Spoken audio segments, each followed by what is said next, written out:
You're listening to AI PRISM from Seoul Economic Daily. It's Thursday, May 28th. Let's look at what this means for startups and entrepreneurs in Korea. 5 stories this week map the Korean startup landscape, from a drone company that outlasted Intel to an AI chip startup slowing its IPO after a $427 million fundraise. Start with Ubifly.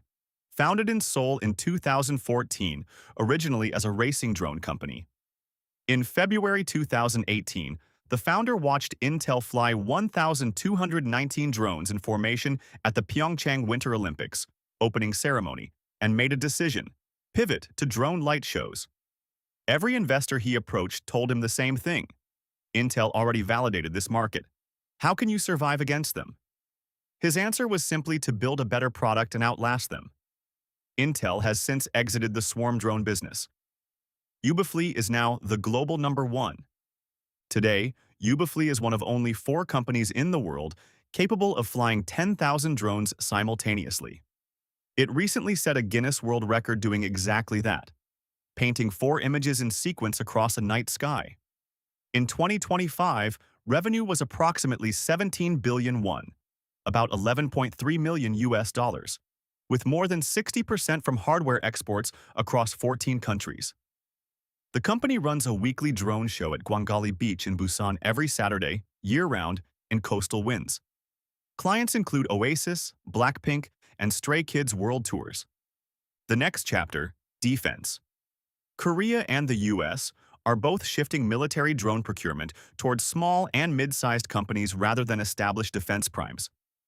Ubifly is targeting a doubling of annual production from 20,000 to 40,000 units, and managing its supply chain down to the materials level, citing US-Iran war supply chain disruptions as the catalyst. CEO Lim Hyun's advice to other drone founders was direct. Stop exhausting yourself in the market research phase. The market gets created when you meet potential customers directly, listen to their problems, and propose solutions. Ubifly spent its early years trying things rather than planning them. Second, Musinsa. Korea's dominant fashion platform reported Q1 2026 revenue of 363.6 billion won, about $242 million US, up 24% year-on-year. Operating profit: 19 billion won, up 8%.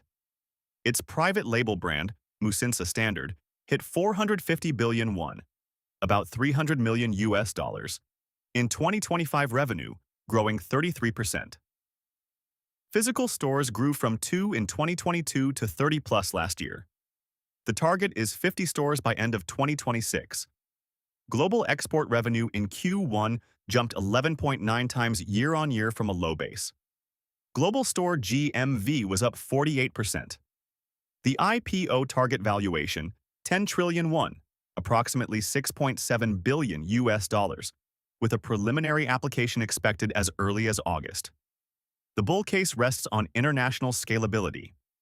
Global revenue is still only 4% of total, meaning the IPO will essentially ask investors to value the global option. Third, rebellions. Korea's most watched AI chip startup just delayed its IPO from Q3 2026 to sometime next year. The reason? The company spent the past 3 months closing a funding round and couldn't run the IPO process simultaneously.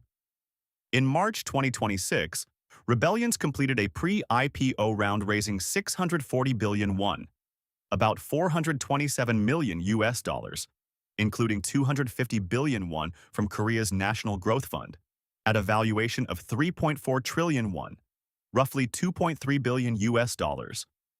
The gap that needs to close before listing, chip production revenue, at commercial scale remains limited.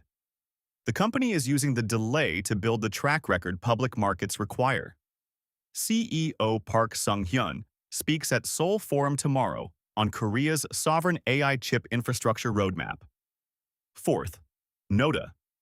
This Korean AI model optimization startup, listed on Kosdaq, has been officially invited to Nvidia's Jetson Partners Day in Taipei on May 30th. Nota's core product, Netspresso, compresses large AI models to run efficiently on Nvidia's Jetson edge computing modules. the on-device brains for robots, drones, and autonomous systems. In December 2025, Nota was selected for Nvidia's Global Connect Partner Program. The invitation to Jetson Partners Day signals that Nvidia views Nota as a meaningful participant in its physical AI ecosystem. No large-scale commercial contract yet, but the relationship is developing. Fifth, OpenAI launched its Korea Cyber Action Plan on May 27th, making Korea the third country globally, after the US, Canada, and Japan, to access OpenAI's most advanced cybersecurity AI models through its Government and Institutional Trusted Access Program. A separate enterprise access program is also being extended to Korean companies that pass strict verification. Korea ranks top 10 globally in ChatGPT weekly active users, enterprise customers, and paid subscribers, and top 5 in Codex usage.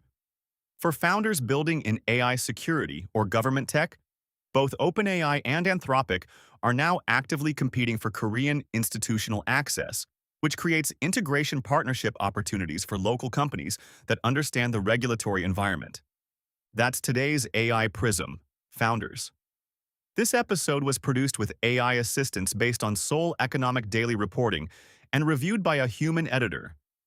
AI PRISM is a Juan Ifra award-winning series. We'll be back tomorrow.